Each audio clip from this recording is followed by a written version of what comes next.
Hello, good morning guys! Welcome to my channel. So today, Wednesday morning, grabe sa Friday, magkakaroon ng strike na naman sa Canada Post. So last year before mag-Christmas, nag-strike na yung Canada Post eh. Tapos pinasuspend ng government yung strike. And ngayon nga, itutuloy na naman nila yung strike. So expect nyo mga delays sa mga sulat ninyo, sa mga cheque, kung may mga inasa kayong cheque na darating sa mailbox nyo, expect nyo yung mga delays na yan. So pagplanuhan ninyo ng mabuti. Sa Pilipinas hindi na masyadong pinapansin yung mga sulat-sulat na yan, pero dito sa Canada big deal pa rin yan. Kasi yung mga sulat nga natin, yung mga postcards, yung mga cheque, dumadating yan through mail. Tapos guys, kung pa-summer na, di ba? So, mapapadalas na yung pagpunta natin sa mga beaches, sa mga parks. Ingat-ingat lang kayo kasi napabalita sa Stanley Park, sa downtown Vancouver. Merong babae doon inassault ng isang lalaki. Inassault meaning inatake or yun, binugbog eh. Makikita mo sa picture ng babae, magang-maga yung mata niya eh. So, ingat lang kayo. Hindi natin alam. Maraming siraul dito. Always be aware of your surroundings. Tapos, today is also pala a big day for me. Kasi maya-maya, kakausapin ako ng HR ng company namin. Kasi lilipat na ako ng department. Yung project namin, yung Broadway Subway Project, magiging operational na siya next year May of 2026, magiging operational na siya. So, sa department namin ngayon, which is yung BOQ department, Bill of Quantities department, wala na kaming masyadong ginagawa kasi tapos na yung pag-quantify namin. More on, more on support na lang kami sa construction, like minomonitor namin yung progress, tinutulungan namin yung site kung paano nila na-derive yung mga quantities or kung paano namin na-derive yung mga quantities. Tumutulong kami sa pag-check ng mga drawings. Since hindi na masyadong hectic yung ginagawa namin, na pag-decide ng higher-ups ng management na yung boss ko na lang yung gagawa. Tapos ako, ililipat ako ng department sa CSD Architectural Department na ako.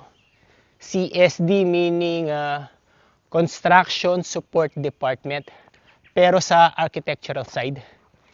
Hindi ko pa alam kung ano yung job description ko doon, kung ano yung mga gagawin ko. So that remains to be seen mamaya. Kakausapin ako nung HR nga namin. Pilipina naman yung HR namin so hindi magiging mahirap yung pag-uusap namin. Tatanungin ko kung ano yung mga job description ko na gagawin ko doon kasi wala talaga akong idea. And sabi ng boss ko, try ko raw manghingi na raise. So, hindi ko lang alam kung anong magiging kahihinatnan ng magiging pag-uusap namin. Sabi ng boss ko Pilipina naman yung HR Kausapin mo sa Pilipino, try mo manghingi na raise. Sabi ko, pwede ba yun? Kasi same company pa rin technically, di ba? Try mo, subukan mo, wala namang mawawala. So, susubukan natin mamaya.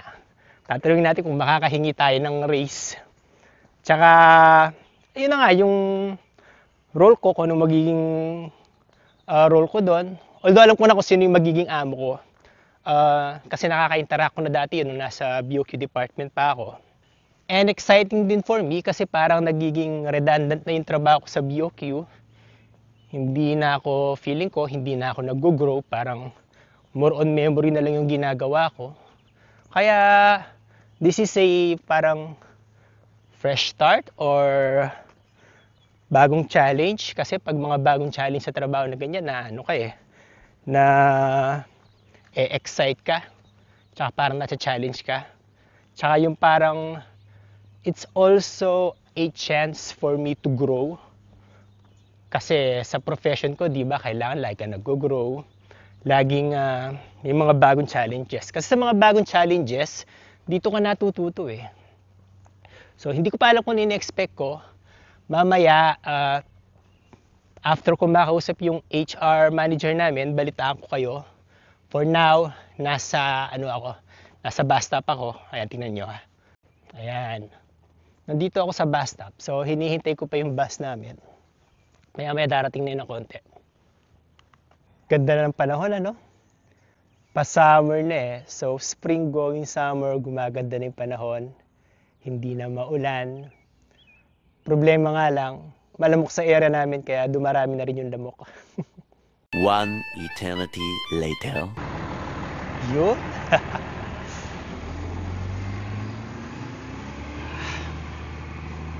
Hello guys! So, kalalabas ko lang galing sa work. Pauwi na. Kanina pa lang tanghali, nagpunta ako sa downtown sa Vancouver. Nagpa-chiro ako. Kasi yung yung hip ko, yung alignment ng spinal ko medyo off. So kailangan nating ipa-adjust, ipa-realign. Wala namang bayad yun kasi may extended health benefit kami. So kahit pa nakakatipid ako. Kaya yun, nagpunta muna ako kanina ng tanghali doon. So update ko lang kayo guys regarding sa sa paglipat ko ng department. So nakausap ko na yung HR namin kanina. Bali ang nangyari kasi, ang pagkakapaliwanag sa akin ng HR kanina, kasi 'di ba kami sa company namin sa Broadway Subway Project, may 3 employer yung mga empleyado. So kasi joint venture 'yan. So yung sa Asiona side, tapos sa kabilang company, tapos yung mga hinire ng joint venture. So yung mga hinire ng joint venture, sila yung pagtapos na yung project, tapos na rin yung kontrata nila sa joint venture. Pero since doon kami sa isang company, sa Asiona side kami, hindi natatapos sa project yung yung pagiging employee namin. So ang nangyari kasi, nagbabawas na ng tao yung project. Pero at the same time, may ibang department pa rin ang naghahanap ng mga bagong empleyado. So ako, ang nangyari sa department namin, nagbabawas sila ng tao. And at the same time, may ibang department na nag-hire ng mga bagong empleyado. So, inilipat nila ako ron. Yun ang pagkakapaliwanag nung HR namin. Kasi nga, kung iisipin natin, talent nila ako eh. Sayang naman yung years of experience ko sa company, tapos kung bibitawan lang ako dahil nagbabawas silang tao, parang sayang din yung yung na-acquire kong experience sa company. So ang ginawa nila, ililipat na lang muna nila ako ng department for the meantime, tapos maghihintay sila ng panibagong project na mag-o-open dito sa British Columbia para ako doon, para ilipat ako ron. So ganun muna yung mangyayari. Lipat muna tayo. Takot. Yun. So regarding naman sa job description ko, wala pang malinaw na job description. Kakausapin pa ng HR yung magiging boss ko para malaman ko kung ano yung job description ko. So hindi ko pa rin alam. And pagdating naman sa sa sahod, ang sabi ng HR namin is titingnan muna kung magkano yung current salary ko. Tapos kung magkano yung sahod ng yung position nga na fill-upan ko. Kung mas mababa yung sahod ng position na fill-upan ko, syempre hindi na magbabago yung sahod ko.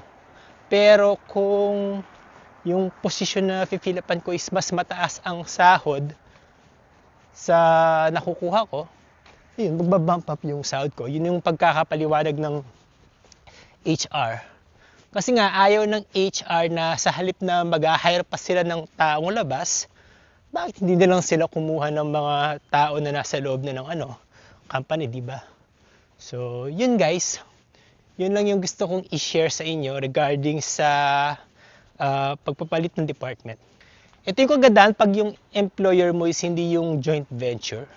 Kasi pagka joint venture, pag tapos na yung project, tapos na yung kontrata mo. Pero since kami nga, ang employer namin is either of the two joint venture companies, so ang mangyayari, palipat-lipat na lang kami ng project. Tapos sabi ng HR namin, huwag ka muna magre-resign. Dito ka muna sa bago mong role hanggang sa may mag-open up na posisyon dun sa kabilang project, yung sa Surilangi nga. Sabi ko naman, wala namang problema. Satisfied naman ako sa company. So dito muna ako. Pero if ever na kailangan akong i-transfer, basta dito lang sa BC. Huwag lang sa Amerika or sa Toronto. Kasi syempre nandito yung si Mrs. tsaka yung mga anak mga bata, parang ang hirap naman kung iiwan ko sila, di ba, para magtrabaho sa ibang lugar. So, wait and see muna tayo. So, there you go guys. Yun na muna yung i-share ko muna sa inyo ngayon. So, let's wait and see kung ano ang mangyayari sa bago kong posisyon. Hindi ko pa alam yung trabaho ko at hindi ko pa alam kung ano yung magiging role ko. Pero I'm so excited kasi panibagong challenges na naman to and it's an opportunity for me to grow. So there you go guys.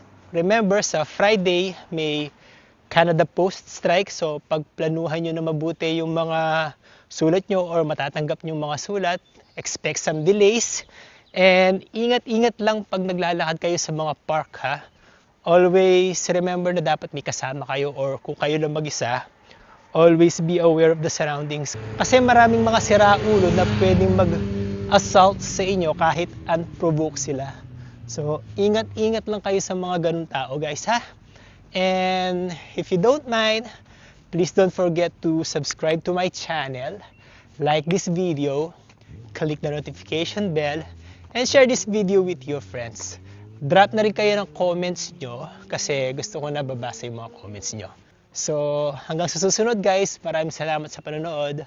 Bye! Ito yung ito yung nilalakaran ko araw-araw. Ganda ng panahon. Walang kaulap-ulap. Walang trace ng ulan.